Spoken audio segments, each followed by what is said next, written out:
오늘의 주요 뉴스입니다. 미국과 영국이 홍해를 지나는 민간 선박을 위협해온 친이란 예멘 반군 후티의 근거지를 공습했습니다. 앞서 이란이 미국의 유조선을 납포하는 등 중동 전쟁 확전의 긴장감이 고조되고 있습니다.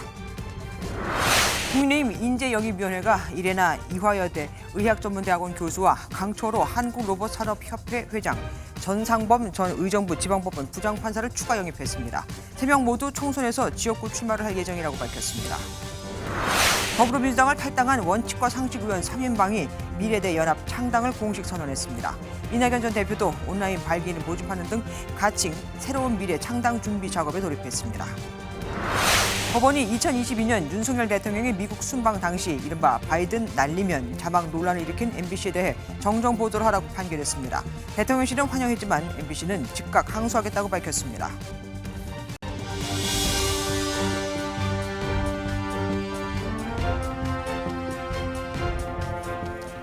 홍해는 세계 무역의 중요한 항로입니다. 그런데 지난해 10월, 그러니까 가자지구 전쟁 발발 이후 이란의 지원을 받는 예멘 후티 반군은 이스라엘을 비난하며 홍해를 지나는 선박들을 기습 공격해 왔습니다. 바로 어제는 인근 호르무즈 해협을 지나는 미국 유조선을 이란이 납포하기도 했죠. 미국과 영국이 후티 반군의 본거지를 폭격했습니다. 국제 선박을 방어하고 보호하기 위한 취지라는데 반군이라지만 후티는 지금 예멘의 수도도 장악하고 있는 만큼 수도가 공격을 받은 겁니다. 중동 전세는 우리나라에도 미치는 영향이 크죠. 먼저 최희지 기자의 보도부터 보시겠습니다. 어둠 속에서 폭발음과 함께 불길이 치솟아오릅니다. 흰 연기가 피어오르는 이곳은 예멘 수도 사나입니다. 현지 시각 11일 미국과 영국이 예멘을 장악하고 있는 후티 반군의 본거지를 폭격했습니다. 항공모함과 전투기, 잠수함까지 동원해 예멘 군사시설 10여 곳을 정밀하게 타격했습니다.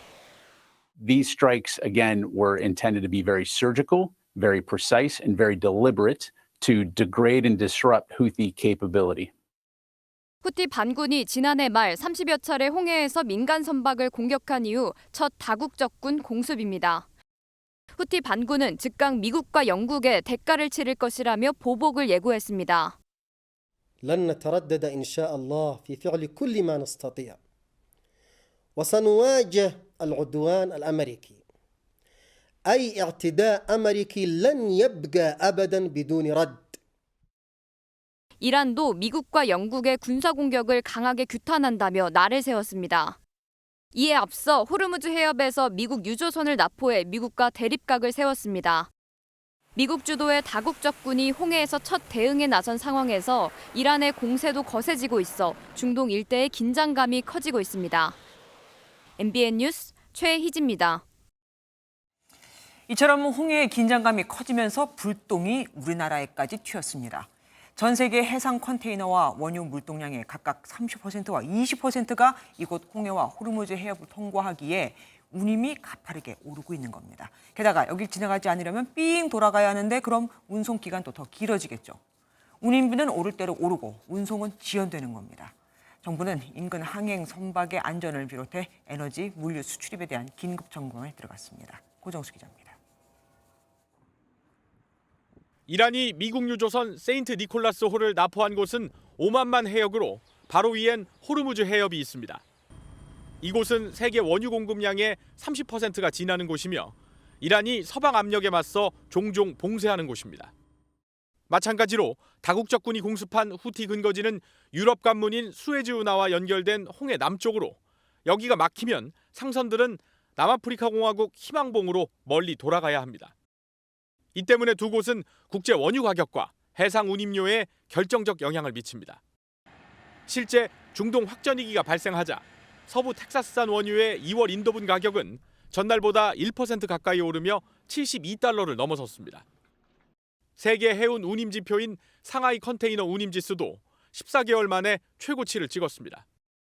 불똥은 우리에게도 튀어 부산에서 유럽으로 가는 해상 운임은 3,732달러로 석 달 만에 210%가량 폭증했습니다.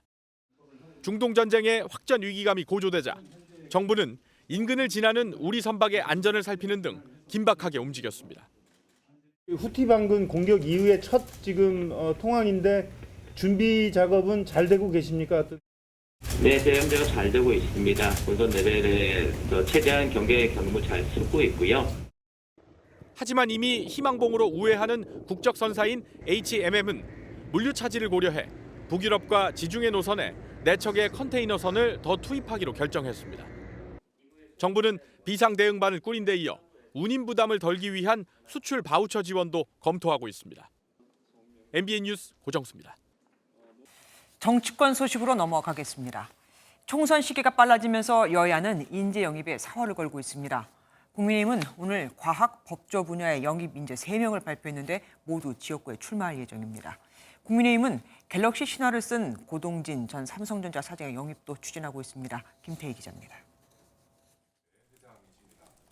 국민의힘 인재영입위원회가 이레나 이화여대 의학전문대학원 교수와 강철호 한국로봇산업협회 회장, 전상범 전 의정부 지방법원 부장판사 등 3명을 추가 영입했습니다.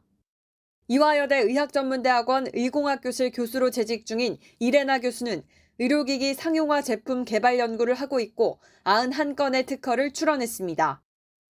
강철호 회장은 과학기술 분야 산업을 크게 키운 전문 경영인입니다. 독립유공자 전종관 선생님의 후손인 전상범 의정부 지방법원 부장판사는 대법원이 사표를 수리한 지 사흘 만에 국민의힘에 합류했습니다. 모두 총선 출마 예정입니다. 본인분들이 조만간 밝히시리라고 예상합니다만 네, 지역구 출마를 다 준비하고 계십니다. 또 국민의힘은 갤럭시 성공신화를 쓴 고동진 전 삼성전자 사장 영입을 제안했는데 고 전 사장이 수락해 총선에 출마하길 기다리고 있다고 전했습니다. 국민의힘은 다음 주에 3명에 대한 인재 영입식을 진행한 뒤 2월 초까지 20명 안팎의 영입 인재를 추가로 발표할 계획입니다. MBN 뉴스 김태희입니다. 여야를 막론하고 검찰 출신 인사들의 총선 출마 소식 심심치 않게 들리고 있죠. 실제로 예비후보 등록을 이미 마쳤거나 출마가 거론되는 검찰 출신 인사만 20명에 육박합니다. 숫자도 숫자지만 이들의 선거 출마가 비판을 받는 데는 이유가 있습니다. 최동희 기자가 알아봤습니다. 최근 대통령실 이원모 전 인사비서관과 주진우 전 법률비서관이 사직했습니다. 총선 출마 때문인데 대선 캠프와 인수위, 대통령실까지 거친 대통령 핵심 측근으로 2명 모두 검사 출신입니다. 총선 출마를 선언한 정부 인사 가운데 박성근 전 국무총리 비서실장, 석동현 전 민주평통 사무처장 등도 역시 검찰 출신입니다. 노승권 전 대구지검장, 심재돈 전 중앙지검 부장검사 등 이번 총선에서 출사표를 던진 검찰 출신 인사는 20명에 육박합니다. 추세 같은 거죠. 새로운 흐름입니다. 그런 측면을 좀 봐야 될 것 같고요. 근데 그 검찰총장 출신 대통령이 됐기 때문에 조금 더 가속화된다 이렇게 보시면 될 것 같습니다. 특히 지검장이나 부장검사 출신 전현직 검사가 많다 보니 검찰의 정치적 중립과 독립성을 우려하는 목소리도 있습니다. 출마 과정도 논란입니다. 사표만 내면 수리 여부와 관계없이 출마할 수 있는 데다 퇴직도 하기 전에 총선 출마를 준비해 지난해 국정감사에서 문제가 되기도 했습니다. 현직 검사가 마치 뭔가 정치적 활동을 위한 준비를 하고 있는 것 같은. 이번 총선에 뛰어드는 검찰 출신 인사들에 대해 시선이 곱지 않은 이유는 또 있습니다. 몇몇 인사를 제외하고 상당수가 영남 등 국민의힘에 유리한 지역구 출마를 염두에 두고 있기 때문입니다. MBN 뉴스 최동입니다. 예비후보 검증 결과를 한 달째 발표하고 있는 더불어민주당은 경선 구도 윤곽이 속속 드러나고 있습니다. 비명계 의원이 있는 곳에 친명계 의원이 출마한다는 일명 자객 출마 논란부터 올드보이들의 귀환까지 주요 경선 대진표를 강영호 기자가 만들어봤습니다. 민주당 공직선거 후보자 검증위원회는 지난달 11일부터 예비후보 검증 결과를 발표하고 있습니다. 검증을 통과해야만 예비후보 자격을 얻어 경선에 나설 수 있는데요. 어제 발표된 10차 검증 결과에선 인천 계양을이 지역구인 이재명 대표도 적격 판정을 받았습니다. 난공불락처럼 보이는 계양을이지만 박형우 전 계양구청장, 박성민 전 인천시의원이 이 대표에게 도전장을 냈습니다. 친명으로 분류되는 정성호 의원의 경기 양주, 김영진 의원의 경기 수원병, 박찬대 의원의 인천 연수갑엔 도전자가 없었습니다. 반면 탈당한 비명계 의원들의 지역구엔 정치 신인들, 특히 친명계 원외 인사들의 도전이 잇따르고 있는데요. 이원욱 의원의 지역구인 경기 화성을의 경우 분구 가능성까지 점쳐지며 진석범 당대표 특보를 포함해 모두 8명이 경선에 나섭니다. 경기 남양주갑에선 최민희 전 의원이, 충남 논산에선 황명선 전 논산시장이 나서 각각 조웅천, 김종민 의원과 대결을 준비하고 있습니다. 올드보이들의 기완도 두드러지는데요. 해남 완도 진도에는 박지원 전 국정원장이 돌아와 현역 윤재갑 의원과 대결을 준비하고 있고, 정동영 전 통일부 장관은 전주평에서 김성주 의원과 맞붙을 준비를 하고 있습니다. 문재인 정부 출신의 임종석, 노영민 전 대통령 비서실장도 각각 서울 중구 성동갑과 충북 청주 상당에서 경선을 치를 예정입니다. MBN 뉴스 강용입니다. 민주당은 이처럼 경선 대진표가 완성되면서 본격적인 공천 절차에도 들어갔습니다. 임혁백 공천관리위원장이 개파와 무관하게 국민 참여 공천을 실현하겠다고 천명했는데, 단지 친명이라는 이유만으로 지역 연고도 없는데 비명계 의원이 있는 곳에 지원하는 이들이 속속 나오고 있죠. 실형을 선고받았거나 뇌물을 받은 혐의로 기소돼 재판 중인 인사도 적격 판정을 받으면서 논란이 일고 있습니다. 유승호 기자가 보도합니다. 임혁백 민주당 공천관리위원장과 공천관리위원들이 처음으로 한자리에 모였습니다. 민주당은 민주주의와 경제, 국가 소멸 위기를 가져온 정부와 여당을 심판하기 위해 혁신과 통합의 후보를 공천하겠다고 밝혔습니다. 우태 정치를 건절하는 공천을 하겠습니다. 더불어민주당의 통합을 위해 헌신하는 후보를 공천하겠습니다. 공천 과정 전반에 걸쳐 국민이 참여하는 국민참여 공천제를 시행해 국민 눈높이에 맞는 공천 실현 의지도 내비쳤습니다. 1시간 넘게 이어진 공천관리위는 도덕성 검증 소위원회와 기획여론조사 소위원회 등 2개의 소위원회를 두기로 했습니다. 하지만 민주당 안팎에서는 여전히 공천을 둘러싼 잡음이 나오고 있습니다. 특히 어제 발표된 검증위의 예비 후보자 적격 판정 명단이 논란이 되고 있습니다.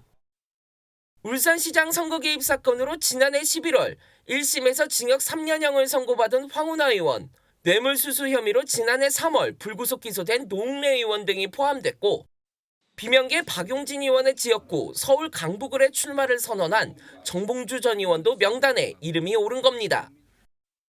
임 위원장은 오직 더불어민주당계만 있다며 개파 논란에 선을 그었지만, 일각에서는 일부 의원들이 이른바 자객공천 등의 불만을 품고 탈당할 수 있다는 우려의 목소리도 나오고 있습니다. MBN 뉴스 유승호입니다. 연쇄 탈당으로 분열의 위기에 놓인 더불어민주당. 그래서 오늘 민주당 지도부가 문재인 전 대통령을 만날 때 문 전 대통령이 어떤 말을 할까 관심이 집중됐었습니다. 아무래도 비명계 쪽엔 친문 의원들이 많으니까요.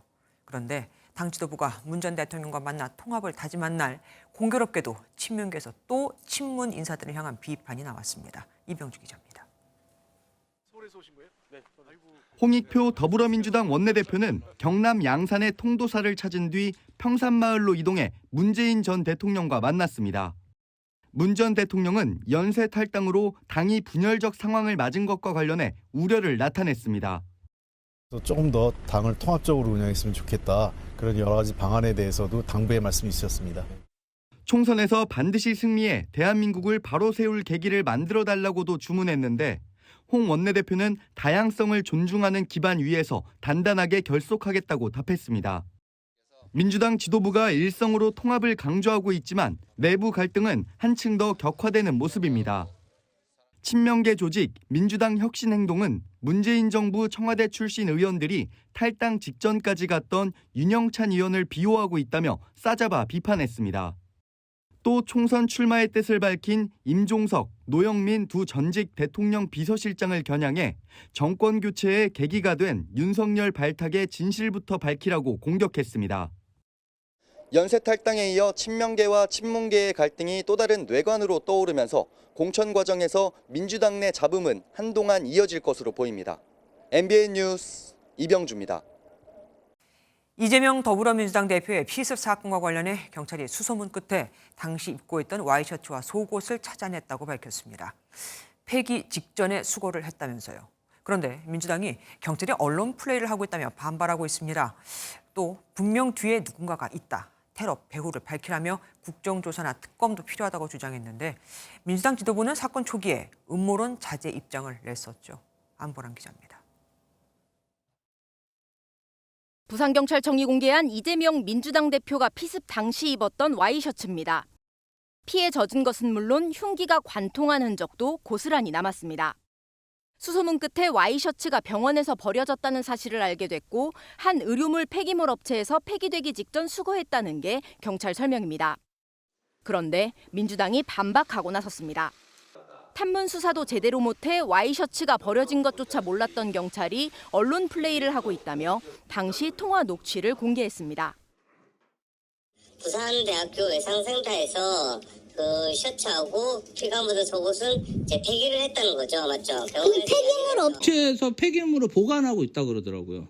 그거 연락처 제가 좀 받을 수 있는? 민주당은 경찰 수사가 축소, 왜곡된 것은 물론 현장 증거를 인멸했다며 배우설에 불을 지피기도 했습니다. 경찰이 누구 지시를 받고 사건 현장에 남아있을지도 모를 증거를 물총수로 지웁니까? 상부의 지시 없이 가능한 일입니까? 재수사하지 않으면 국정조사든 특별검사든 권한을 행사할 수밖에 없다고도 압박했는데 국민의힘은 툭하면 특검이냐고 맞받았습니다. 터무니없는 음모론을 생산하고 있습니다. 이는 더 큰 갈등과 정치 불신을 부추기는 나쁜 정치입니다. 국조나 특검을 주장하는 건 수사 결과가 마음에 들지 않으니 내가 직접 하겠다는 초법적 발상일 뿐이라는 지적입니다. MBN 뉴스 안보람입니다. 22대 총선의 변수로 떠오른 제3지대도 분주하게 움직이고 있습니다. 민주당을 탈당한 비명계 의원 3명은 오늘 신당 창당을 공식 선언했고 이낙연 전 대표는 온라인 발기인을 모집했습니다. 탈당을 비난하는 민주당 의원들에게 남아서 개혁할 당은 민주당 내에서 2년간 한 뼘도 없었다고 맞받아치면서 말이죠. 장명훈 기자입니다. 원칙과 상식 의원 3인방이 창당을 선언한 새로운 당의 이름은 미래 대연합입니다. 기득권 정치를 타파하기 위해선 미래 세력의 연대가 필요하다며 3지대 세력화의 기틀을 잡는 마중물이 되겠다고 밝혔습니다. 기득권 정치 타파에 동의하는 모든 세력, 실종된 도덕성을 회복하고 신뢰 정치를 만들겠다는 모든 세력이 힘을 모아야 합니다. 오는 14일 국회에서 창당 발기인 대회를 열고 3지대 세력과 기득권 밖의 기존 정치인들과의 물밑 접촉을 시작할 것으로 보입니다. 이낙연 대표 또 그 밖에 지금 신당을 추진하고 있는 여러 세력들과 이제 본격적인 대화를 시작할 겁니다.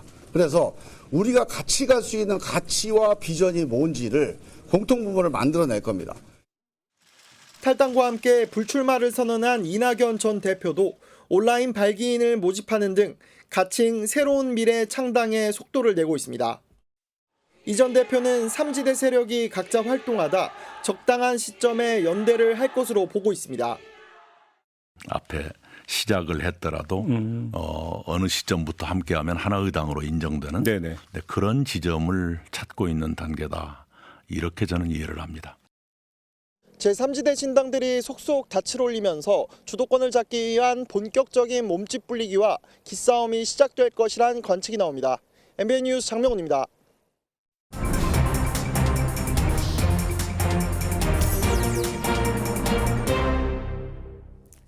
정치권 소식 정치톡톡으로 이어가겠습니다. 표선우 기자와 함께합니다. 어서 오십시오. 표 기자, 오늘은 어떤 일들이 있었습니까? 네, 사진 바로 보시겠습니다. 네.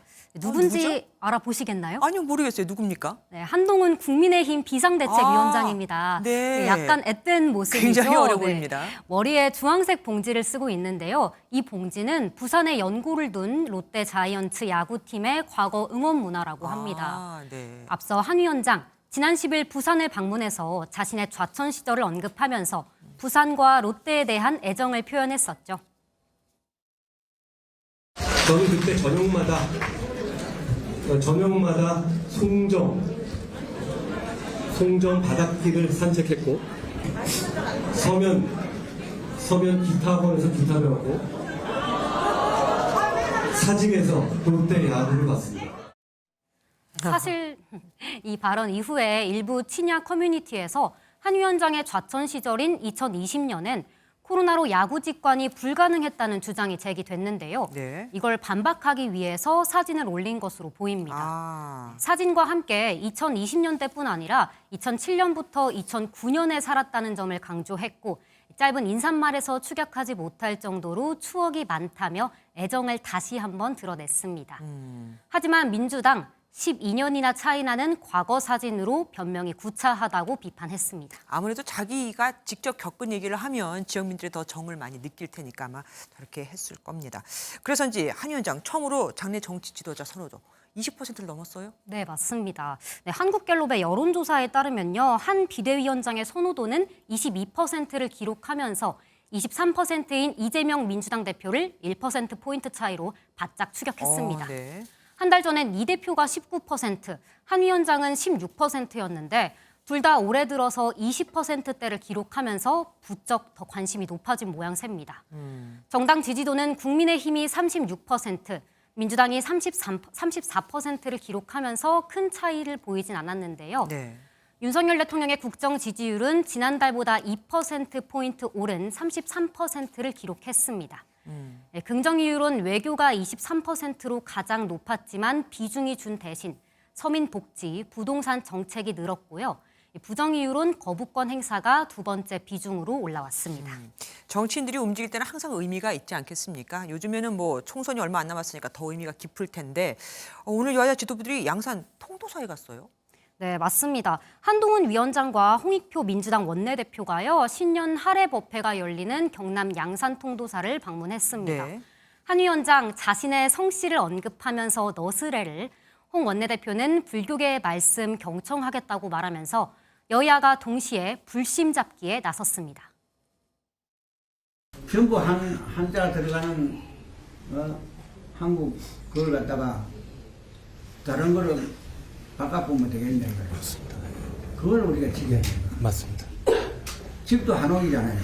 저도 한강입니다.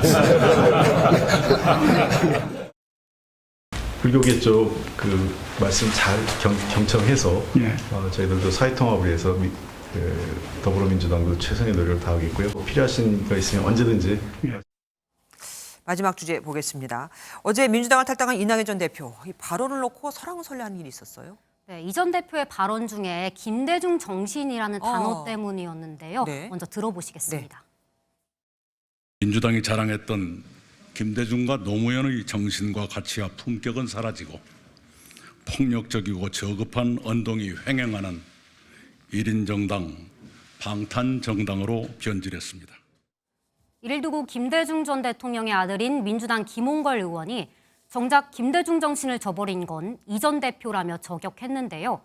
이에 이 전 대표의 측근인 이석현 전 국회 부의장, 김 의원이야말로 아버지 이름을 더럽히지 마라고 직격했습니다. 아버님의 이름을 갖다가 너무 더럽히면 안 돼요. 재산 문제로도 얼마나 국민들에게 실망을 시켰습니까? 그래서 실은 우리 김대중 재단 100주년 행사할 때도 같이 상의 안 했습니다, 우리가. 네, 김 의원은 2020년 재산 축소 신고, 부동산 투기 의혹을 받아서 제명됐다가 지난해 7월 복당된 적이 있습니다. 총선을 앞두고 아주 민감한 상황이라 말 한마디 한마디가 다 조심스럽긴 합니다. 여기까지 듣겠습니다. 표선우 기자와 함께했습니다. 대검찰청이 현직 검사 신분으로 출판 기념회를 여는 등 총선 출마 의사를 밝힌 김상민 대전고검 검사에 대해 중징계를 청구했습니다. 대검은 검찰의 정치적 중립 의무를 훼손하거나 의심받게 하는 행위에 대해 엄정 대처할 것이라고 했는데 관건은 그래도 김 검사가 출마를 할까 하는 거죠. 아직은 막을 수가 없습니다. 이혁재 기자입니다. 지난 10월 열린 국정감사에서 김상민 대전고검 검사가 추석 명절에 지인들에게 총선 출마를 시사하는 문자 메시지를 보낸 사실이 드러났습니다. 김 검사의 정치적 중립 의무 위반이 문제되면서 대검찰청 감찰위원회는 검사장 경고 의결을 냈고 해당 의결이 나온 날 김 검사는 사직서를 제출했습니다. 이후 김 검사가 자신의 SNS에 출판 기념회가 열릴 것을 알린 뒤 실제로 출판 기념회를 강행하면서 논란은 더 커졌습니다. 김 검사가 사표를 제출한 이후에도 감찰을 계속한 검찰은 김 검사에 대해 법무부에 중징계를 청구했습니다. 이번 중징계로 김 검사는 정직, 면직, 해임을 당할 수 있는데 최종 징계 수위는 법무부 산하 검사징계위원회의 심의를 거쳐 정해집니다. 또 총선과 관련해 외부인과 부적절한 접촉을 했다는 의혹을 받는 박대범 광주고검 검사도 중징계 대상에 포함됐습니다. 검찰은 향후에도 검찰의 정치적 중립 의무를 훼손하거나 의심받게 하는 행위에 대하여는 엄정 대처할 것이라고 밝혔습니다. MBN 뉴스 이혁재입니다. 법원이 MBC의 이른바 바이든 날리면 보도는 윤석열 대통령의 발언을 왜곡한 허위라고 판단했습니다. 전문가들을 동원했지만 잘 들리지 않는다고, 뭐라고 했는지 확실치 않다고 했거든요. 대통령실은 허위 보도를 낸 건 대단히 무책임한 일이라면서 강도 높게 비판했는데 MBC 측은 즉각 항소하겠다고 밝혔습니다. 이한나 기자입니다. 지난 2022년 9월 미국 뉴욕을 방문 중이던 윤석열 대통령은 비속어 논란에 휩싸였습니다.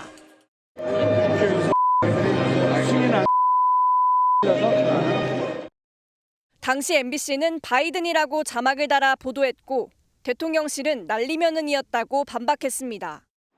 이후 외교부는 정정보도 청구 소송을 냈는데 재판부가 MBC의 보도는 허위라고 판단했습니다. 윤 대통령이 바이든은이라고 발언했는지 여부가 기술적인 분석을 통해서조차 명확히 밝혀지지 않았는데도 그렇게 발언했다고 보도했다는 겁니다. 법원은 발언이 이뤄진 배경과 전후 맥락 등을 종합해 볼 때 윤 대통령이 미국 의회와 바이든을 향해 욕설과 비속어를 사용했다고 볼 수 없다고 밝혔습니다. 대통령실은 해당 보도로 한미의 신뢰가 손상될 뻔했다며 MBC를 강도 높게 비판했습니다. 공연이라고 주장하는 방송이 과학적이고 객관적인 확인 절차도 없이 자막을 조작하면서 국익에 중대한 영향을 미치는 허위 보도를 낸 것은 대단히 무책임한 일입니다. MBC 측은 법원 판결을 두고 대단히 유감이라며 항소하겠다는 뜻을 밝혔습니다. 이에 따라 대통령 발언을 둘러싼 정부와 MBC 측의 갈등은 한동안 더 이어질 전망입니다. MBN 뉴스 이한나입니다. 한 끼 식사 2,500만 원. 하룻밤 호텔비 1인당 175만 원.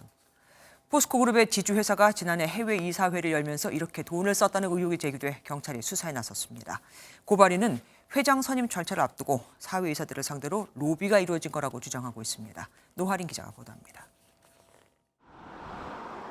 포스코그룹의 지주회사인 포스코홀딩스 이사회는 지난해 8월 5박 7일 일정으로 캐나다에서 이사회를 열었습니다.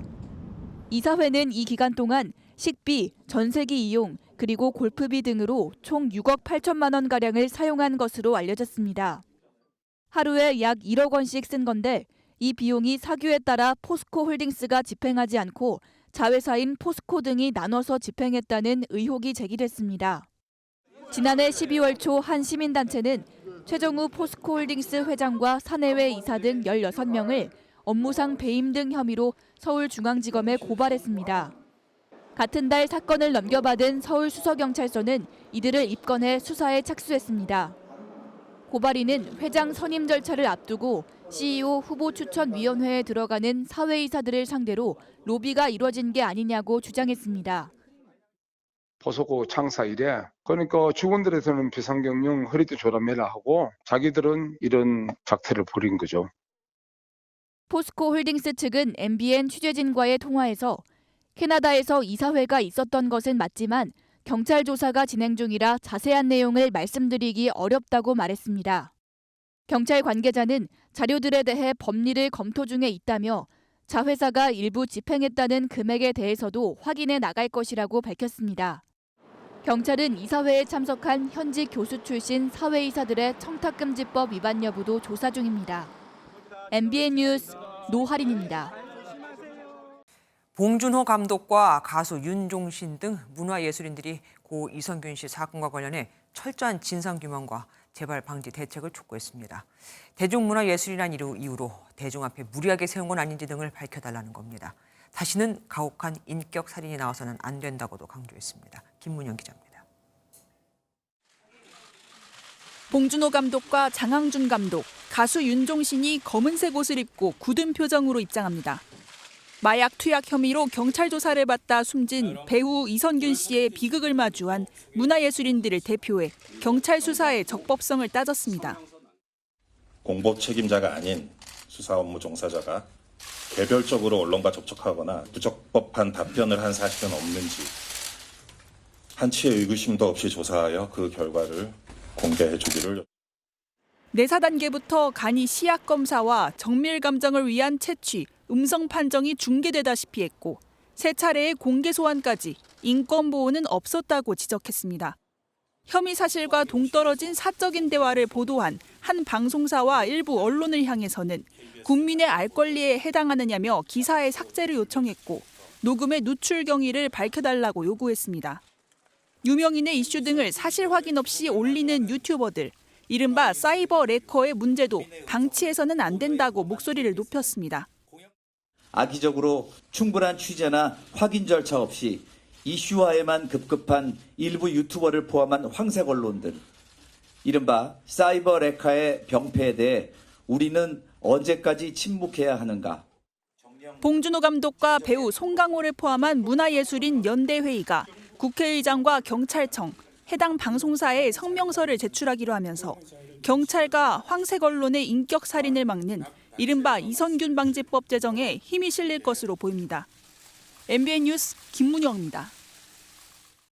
인구 절벽 시대, 학생 수가 적은 학교는 운동부가 아닌 민간 스포츠 클럽을 통해 대회에 출전하는 경우가 많아졌습니다.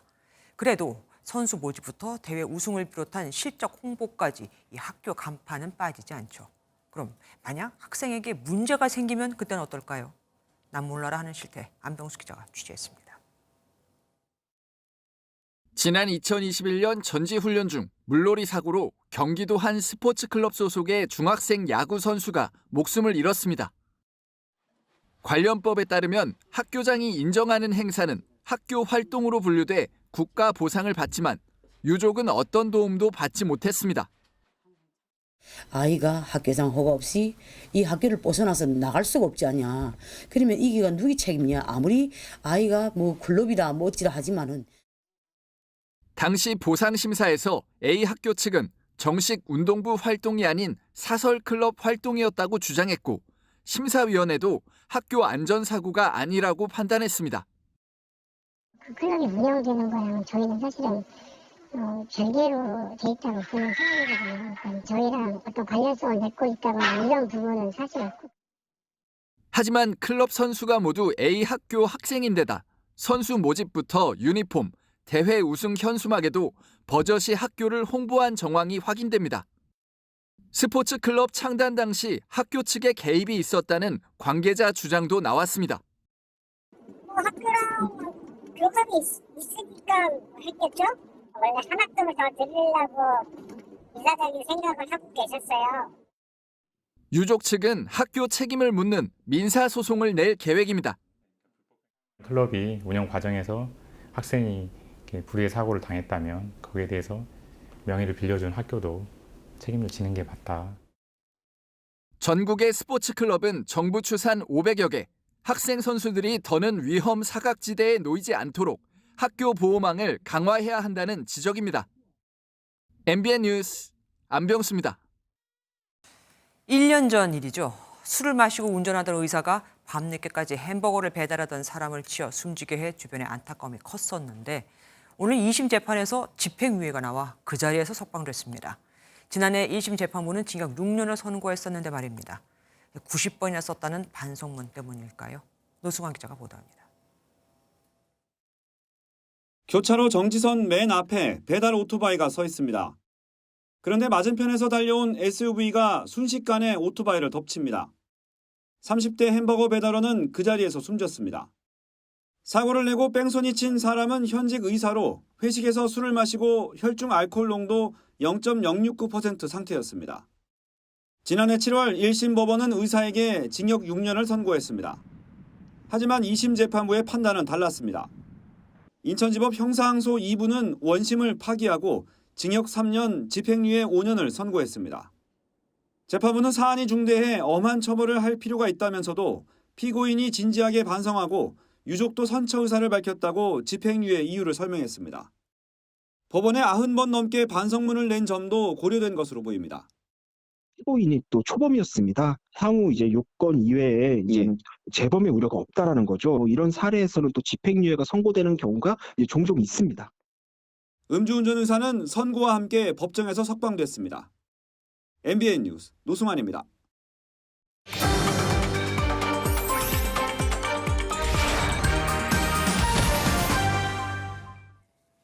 저출산 대응 예산은 2006년 2조 원에서 2022년 51조 원까지 늘렸지만 전 세계 최하위인 우리나라 합계 출산율은 이제 0.6명대가 될 거라고 하죠. 아무래도 아기를 볼 사람이 없는 게 가장 큰 걸림돌일 텐데 그래서 정부가 대책을 또 내놨습니다. 1년이던 육아휴직 기간을 올해부터 1년 6개월로 늘리고 휴직급여도 150만 원에서 최저임금 수준인 206만 원으로 높이는 겁니다. 부부가 함께 휴직할 경우 3개월간 최대 300만 원까지 지급하는 특례 기간도 6개월로 늘리고 금액도 최대 450만 원까지 인상하죠. 하지만 아빠들은 이걸 그림의 떡이라고 합니다. 제도만 좋으면 뭐하냐고요. 백길종 기자가 실태를 살펴봤습니다. HD 현대 계열사에 다니는 A씨는 얼마 전 황당한 공지를 접했습니다. 사내 육아 지원 제도가 새로 생겼는데 여성들만 이용할 수 있었기 때문입니다. A씨는 남성들이 육아휴직을 쓰려면 눈치를 봐야 하는 사내 분위기의 연장선이라고 설명합니다. 남자 비율이 한 90%는 되는데 이제 여성 한정 제도로 생성되는 것 같고요. 실제로 뭐 남자가 무슨 육아휴직이냐 이런 말 많이 듣고요. 뭔가 진급 막힐 거란 생각에 쓰는 사람이 거의 없을 거라는.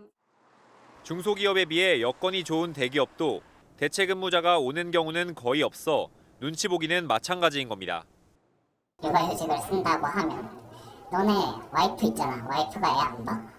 이런 식으로 바로 이제 휴직을 쓰더라도 대체자가 오는 경우가 절대 없어서 주변 이제 동료들에게 눈치가 많이 보여요. 사업주는 직원들이 육아휴직을 마친 뒤 휴직 전과 같은 업무 또는 같은 수준의 임금을 지급하는 직무에 복귀시켜야 합니다. 하지만 남들은 휴직하지 않는데 홀로 휴직한다면 경쟁에서 뒤처질 수밖에 없습니다. 재작년 기준 엄마의 육아휴직 사용률은 70%였지만 아빠들의 사용률은 6.8%에 불과했습니다. 육아휴직을 의무화하지 않는 한 해결이 어렵단 말이 나오는 이유입니다. 육아휴직 의무화의 걸림돌은 역시 재원입니다. 우리나라 가족지원 예산은 GDP 대비 1.56%로 OECD 평균인 2.29%보다 낮습니다. 특히 아동수당과 육아휴직급여 등 현금 지급은 OECD 평균의 30% 수준에 불과합니다. 출산 휴가도 그렇고 육아휴직도 그렇고 다 고용보험에 연계돼 있거든요. 고용보험이 지금 여유가 없는 상태고 저는 예산을 늘리는 것은 필요하다고 봐요. 국가의 미래마저 위협하고 있는 낮은 출산율 문제. 직장 안에서의 육아 분위기 개선은 물론 정부의 좀 더 세심한 뒷받침이 필요해 보입니다. MBN 뉴스 백길종입니다. 선거철만 되면 정당 현수막이 거리를 뒤덮어 눈살을 찌푸리곤 했죠. 오늘부터는 정당별로 동마다 딱 2개만 걸 수 있습니다. 선거가 끝나도 계속해서 말이죠. 이런 것부터 잘 지키나 지켜봐야겠습니다. 강세영 기자입니다. 교차로 곳곳에 현수막이 붙어 있습니다. 정당들이 경쟁하듯 구호를 써붙인 겁니다. 하지만 오늘부터 각 정당은 읍, 면, 동마다 현수막을 2개만 걸 수 있습니다. 언제까지 붙일지와 정당과 설치업체의 연락처까지 적어야 합니다. 15일 기간 동안 설치를 할 수 있는 거거든요. 자진 철거한다면 뭐 그렇게 되겠지만 안 되면 철거를 하는 거죠. 얼마나 달라졌는지 돌아봤습니다. 여전히 거리에 다닥다닥 붙어 있고 같은 정당의 현수막이 3개 넘게 설치돼 있기도 합니다. 위치 규정을 어긴 현수막도 있습니다. 이렇게 현수막이 키높이까지 있으면 운전자는 갑자기 횡단보도로 나오는 보행자를 보지 못해 사고로 이어질 수 있습니다. 건널목 주변은 2.5m 이상에 걸어야 하지만 정비가 안 된 겁니다. 지자체들은 먼저 협조를 요청한다는 방침입니다. 바로 철거를 하게 되거나 이러면 또 저항도 있을 테니까 일단은 좀 안내를 먼저 하고 단속에 앞서 정당 스스로 성숙한 홍보 문화를 만들어야 한다는 목소리가 나옵니다. 선정적인 문구나 뭐 이런 것들이 눈에 띌 수는 있지만 결국 그 메시지 효과는 떨어질 수밖에 없고 정당이 전하고자 하는 정책 위주의 핵심 메시지를 제대로 설득력 있게 전달하는. 이번 총선이 달라진 모습을 보여줄 첫 기회입니다. MBN 뉴스 강세현입니다. 정부와 여당이 어제 서민과 소상공인이 5월까지 빚을 모두 갚으면 과거 연체 기록을 다 없애주겠다는 정책을 내놨죠. 그때까지 빚을 어떻게 다 갚느냐? 힘들어도 연체하지 않고 갚은 이들은 그럼 뭐가 되느냐는 목소리도 있지만 긍정적인 반응도 있었습니다. 길경훈 기자가 상인들의 목소리를 들어봤습니다. 코로나19 당시 직격탄을 맞은 코인 노래방 사장님들은 지금도 빚으로 허덕이거나 연체자로 전락한 분들이 많습니다. 이 연체 기록은 결국 그 추가 대출에 대한 어려움으로 계속 연쇄적으로 발생하기 때문에 이분들이 경기가 어려운 상황에서 지금 더욱더 장사하기 어려운. 이처럼 2021년 9월부터 올해 1월까지 2천만 원 이하 빚이 있는 생계형 자영업자와 서민들은 5월까지 빚을 갚으면 연체 기록이 삭제됩니다. 역대 최대 규모인 290만 명이 대상입니다.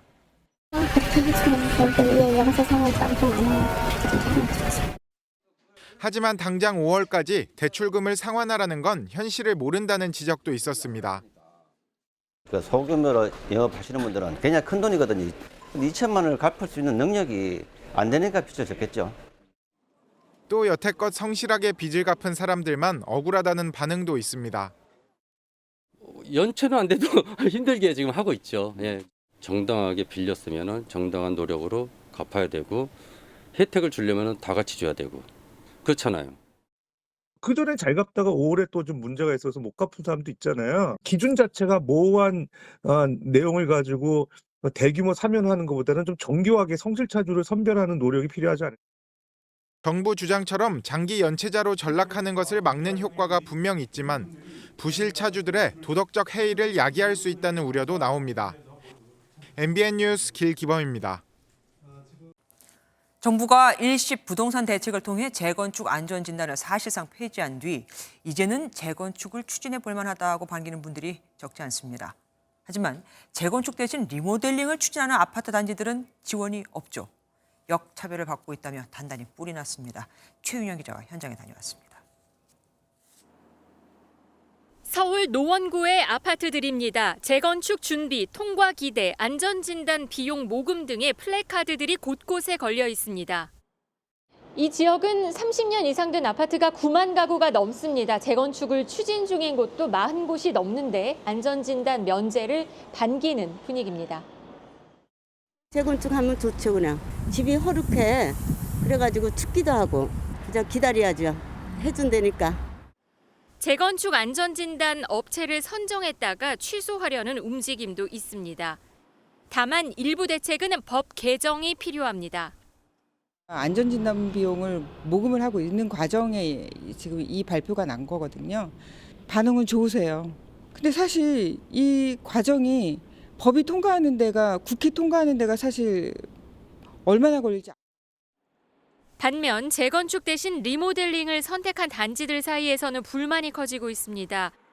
일시 부동산 대책으로 역차별을 받았다는 겁니다. 용적률 문제 등으로 재건축 대신 리모델링을 할 수밖에 없는 단지들이 있는데 절차 등이 좀 길어져서 10년 이상 걸립니다.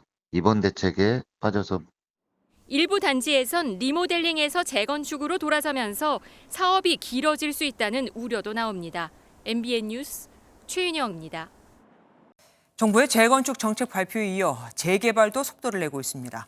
서울시가 5곳의 재개발 대상지를 발표했는데 반지하 주택과 오래된 빌라가 많은 곳들입니다. 이서영 기자가 보도합니다. 서울 독산동 한 주택가입니다. 비좁은 골목 곳곳에 낡은 반지하 주택이 밀집해 있습니다. 서울시가 발표한 재개발, 이른바 신속통합기획 대상지입니다. 사생활 침해와 침수 피해가 문제던 반지하는 지상으로 차가 지나다니기 어려운 도로는 넓어집니다. 서울시의 신속통합기획은 정비계획과 건축설계, 시행인가 등 복잡한 재개발 단계를 진행할 때 서울시와 주민이 한 팀을 이루어 논의하고 과정도 간소화하는 사업입니다. 이렇게 되면 재개발구역 지정까지 보통 5, 6년 걸리던 것을 2년으로 단축할 수 있습니다.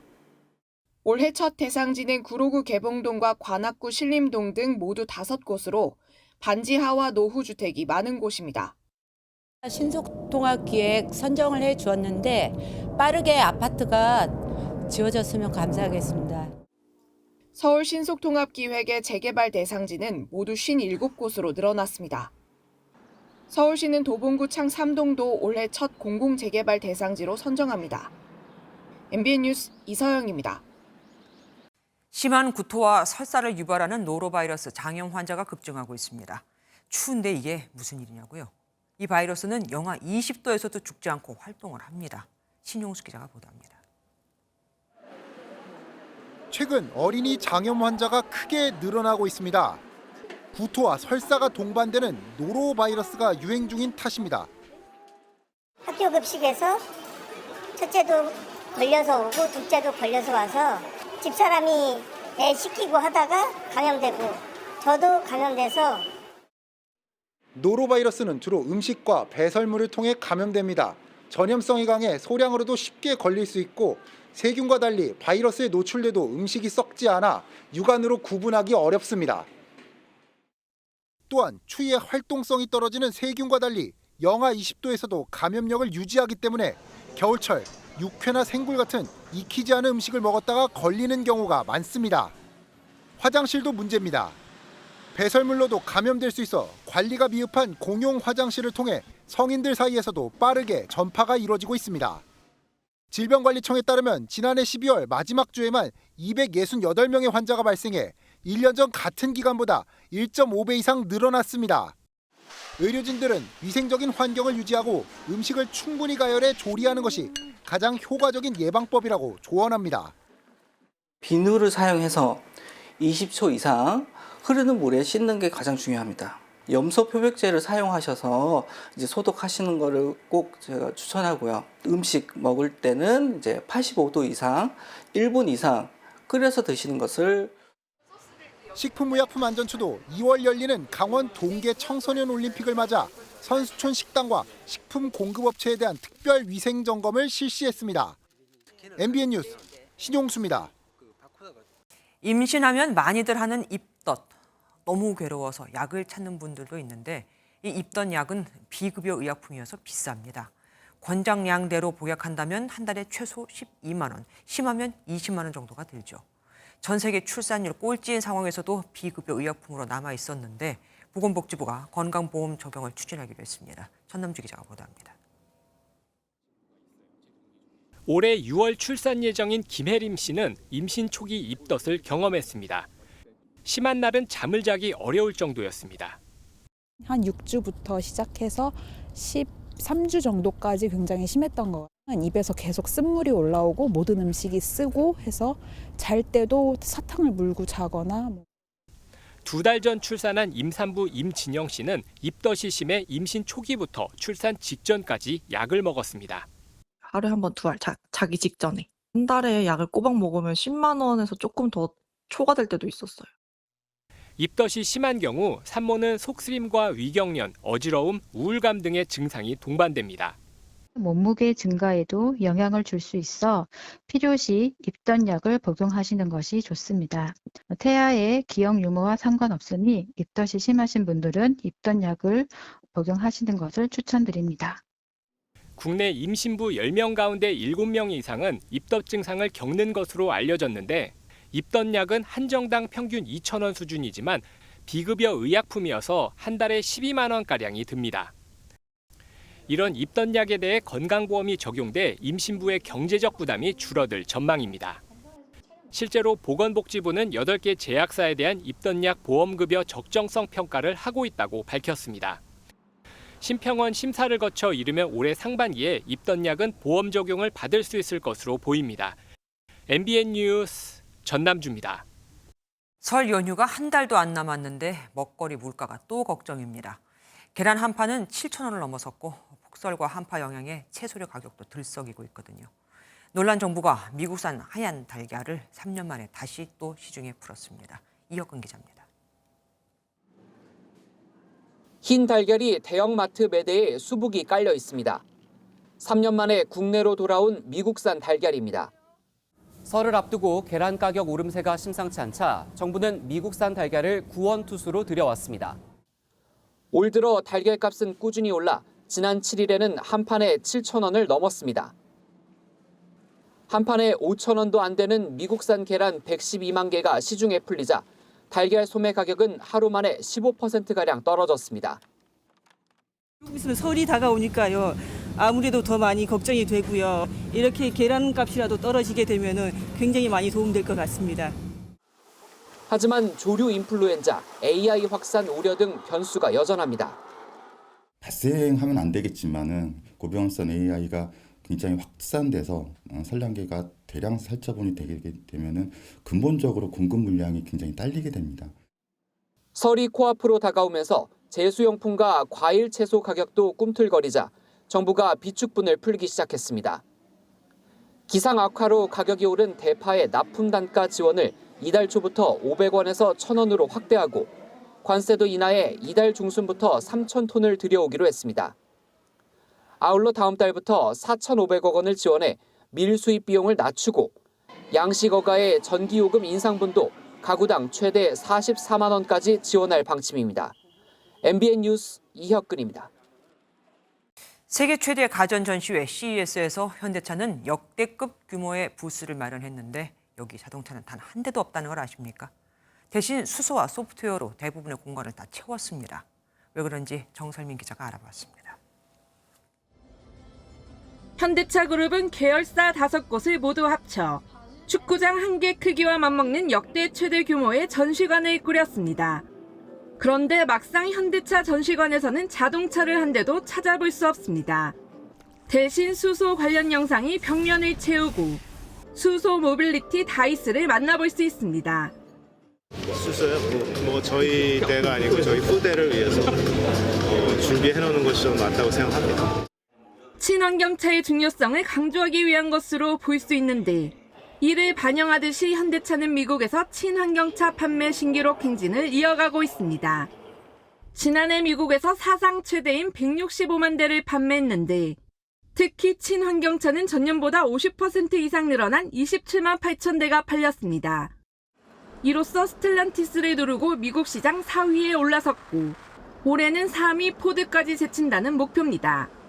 올해 미국의 빅3인 GM과 포드, 스텔란티스가 전미 자동차 노조 파업의 여파로 CES에 불참한 가운데 미래차 시장의 주도권을 쥐기 위한 경쟁도 치열했습니다.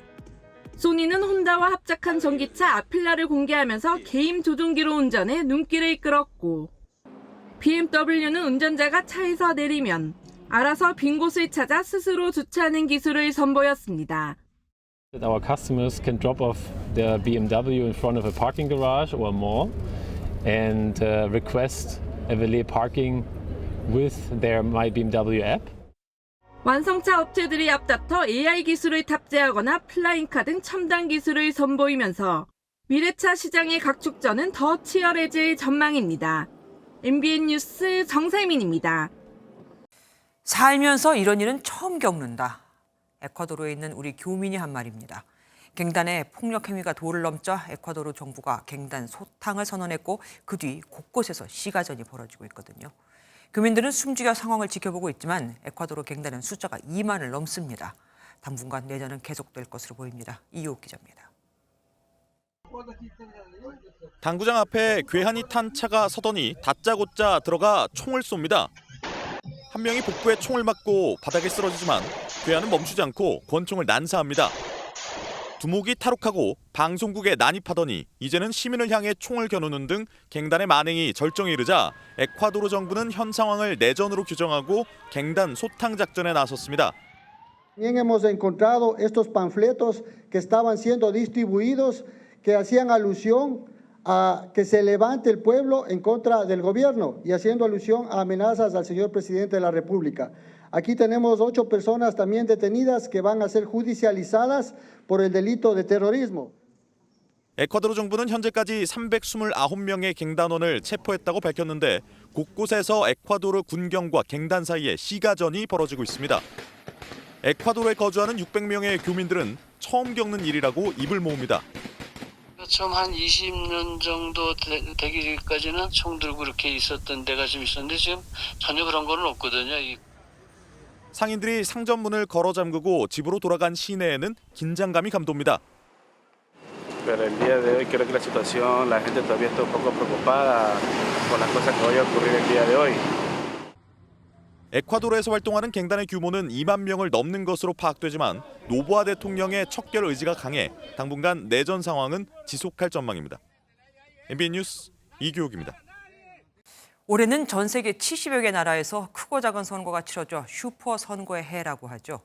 그중 첫 번째가 바로 내일 치러지는 대만 총통 선거입니다.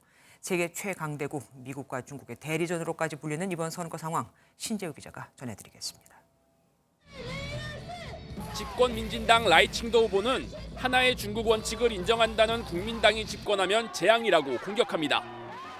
民主是我们的信仰，进步是我们的价值，我们一起为台湾的未来，为国家的存续全力以赴。 제1야당 허우유이 후보는 민진당에 투표하면 모든 청년들이 전쟁터로 나가야 한다고 주장했습니다. 战争不能有万一，战争的风险一定要降到零，和平才是唯一的选项。 라이칭도 허우유이 후보가 접전 양상을 보이는 가운데 민중당 커원저 후보는 20, 30대의 폭넓은 지지를 받으며 선전하고 있습니다. 이런 가운데 중국은 오늘도 대만 주변에 군용기와 군함을 보냈고 미국은 선거 개입을 말라고 경고했습니다. Very clear about our opposition to outside interference or malign influence in Taiwan's elections. 台湾问题是中国的内政，台湾地区选举是中国的地方事务，不容任何外部干涉。 미국과 중국이 첨예하게 맞선 상황에서 누가 당선되든 대만 해협을 중심으로 국제 정세에 큰 영향을 끼칠 것이란 점에서 이번 선거에 전 세계의 이목이 쏠리고 있습니다. MBN 뉴스 신재우입니다. 생성형 AI 하면 아무래도 챗 GPT가 먼저 떠오르게 되죠. 이 챗 GPT를 쉽게 사고 팔 수 있는 거대 시장이 열렸습니다. 문제는 한 달에 2만 6천 원 정도 하는 구독료입니다. 생성형 AI가 우리 일상을 어떻게 변화시킬지 정예린 기자가 직접 GPT 스토어를 이용해 봤습니다. 남녀노소 누구나 쉽게 스마트폰 터치 몇 번으로 애플리케이션을 내려받는 것은 우리의 일상입니다. 이처럼 쉽게 생성형 AI 챗봇을 사고 팔 수 있는 온라인 장터 GPT 스토어가 열렸습니다. 직접 컴퓨터로 챗 GPT 웹페이지를 통해 이 장터에 들어가서 어떤 챗봇들이 있는지 살펴봤습니다. 미국 현지 시각으로 10일 시장이 열리면서 300만 개의 챗봇이 선을 보였고 보시는 것처럼 이미지 생성을 비롯해 교육, 연구, 라이프스타일 등 다양한 분야 챗봇에 쉽게 접근할 수 있습니다. 이 중 이미지를 생성하는 챗봇인 달리에게 청룡의 해를 상징하는 청룡을 그려달라고 해봤습니다. 그러자 10초도 안 돼 멋진 청룡과 새해 메시지가 탄생했습니다. 산책 코스를 추천하는 챗봇인 올트레일에게는 맑은 날에 걸맞은 산책길을 알려달라고 했는데요. 이 역시 1초 만에 다양한 산책길을 추천해줬습니다. GPT 스토어라는 거대한 시장이 생기면서 AI 초보자를 포함한 더 많은 이용자가 맞춤형 생성형 AI를 쉽게 찾고 생활이나 업무에 활용할 수 있게 됐습니다. 많은 분들이 GPTS 스토어에 이제 본인들이 만들어왔던 GPTS 봇을 등록하려고 시도를 하실 거고 접근성은 저는 정말 커질 거라고 봅니다. 국내 챗GPT 이용자와 기업들은 온라인 장터 개설에 맞춰 공부하고 대응에 나섰습니다. 초창기에 올라와 있는 GPT 봇들은 더더욱이나 그렇게 막 복잡한 문제를 푸는 어플리케이션은 아닐 것이다. B2B 엔터프라이즈 같은 경우에는 GPT 스토어에서 뭔가 받아서 해결하는 형태로 풀리진 않을 것이고 다만 한 달에 2만 6천 원가량의 구독료와 데이터 보안 문제 등이 있는 만큼 이 생성형 AI 장터가 스마트폰 애플리케이션 스토어처럼 대중화될 수 있을지는 미지수입니다. MBN 뉴스 정혜린입니다. 스포츠 뉴스입니다. 명필은 붓을 가리지 않는다고 하지만 프로스포츠 선수들에게 기량만큼 중요한 게 장비입니다. 하나하나 따져가면서 자신에게 맞는 장비를 선택하는데요. 요즘 프로배구 선수들 사이에선 배구화가 아닌 농구화가 인기라고 합니다. 박규원 기자입니다. 3m 이상 높이에서 내려치는 강렬한 스파이크. 높은 점프가 일상인 배구 선수에게 신발은 가장 중요한 장비입니다. 보통은 종목에 최적화된 배구화를 신지만 최근 배구 선수들 사이에서 농구화 열풍이 불고 있습니다. 여자 농구 스타 박지수의 오빠이자 국내 최장신 미들블로커로 활약하고 있는 우리카드 박준혁은 배구화를 신다 농구화로 바꿔 신었습니다. 저는 쿠션 때문에 가장 많이 신고요. 미들블로커들은 공격하고 점프를 많이 하기 때문에 쿠션 있는 신발을 신어야 좀 무릎이나 이런 데 무리가 덜 가는 것 같아서. 농구화가 배구장 코트를 점령한 이유는 발을 더 꽉 잡아줘 점프에 도움이 되기도 하지만 디자인 영향도 큽니다. 농구가 배구보다 세계적으로 인기가 많다 보니 기능이 향상되고 디자인이 다양해진 겁니다. 이처럼 제품군이 굉장히 다양해 선택의 폭이 넓다는 점도 선수들이 농구화를 찾는 이유 중 하나입니다. 신었을 때 그 발이 신발 안에서 도는 느낌이 좀 덜하다고 해요. 디자인 면에서도 다양한 디자인이나 컬러웨이가 선수들 사이에서는 입소문도 조금씩 나가지고. 농구화가 배구장에 나타나면서 기존 배구화를 제조하던 업체는 성능과 디자인을 개선하며 지키기에 나섰습니다. 네트 위 스파이크와 블로킹, 그리고 그 밑에서 벌어지는 농구화와 배구화의 치열한 승부. 프로배구를 보는 또 하나의 재미입니다. MBN 뉴스 박규원입니다. 먼지가 흩어지고 있습니다. 주말인 내일도 대기질은 양호하겠는데요. 아침 기온은 영하권으로 떨어지면서 반짝 춥겠습니다. 모레인 일요일에는 전국에 비나 눈이 내리겠습니다. 오전에 경기 북부와 강원 북부를 시작으로 오후가 되면 전국으로 확대되겠는데요. 지속 시간이 길진 않겠고 저녁이면 대부분 그치겠습니다. 내일 하늘은 맑게 드러나겠지만 아직 눈이 쌓여있는 곳이 많아서 빙판길에 주의하셔야겠습니다. 동해안으로는 높은 너울이 밀려오는 곳이 많겠습니다. 자세한 지역별 내일 기온입니다. 중부지방 아침 기온은 서울이 영하 5도, 춘천이 영하 8도까지 떨어지면서 오늘보다 4, 5도가량 낮겠습니다. 남부지방 아침 기온도 대체로 영하권으로 떨어지겠고요. 낮 기온은 부산이 10도까지 오르는 등 전국적으로 일교차가 크겠습니다. 휴일에 비가 그치고 나면 날이 급격히 추워지겠습니다. 월요일 서울 아침 기온은 영하 8도까지 뚝 떨어지겠습니다. 내주셨습니다. 안녕하세요. 김주하입니다. 공정하고 신속한 MBN 뉴스, 유튜브를 통해서도 만나보실 수 있습니다. 특히 더 많은 뉴스와 라이브를 보고 싶으시다면 오른쪽을 눌러서 구독하시면 됩니다. 어렵지 않죠? 빠르고 정확한 뉴스로 계속 찾아뵙겠습니다. MBN 뉴스를 시청해주신 여러분 고맙습니다.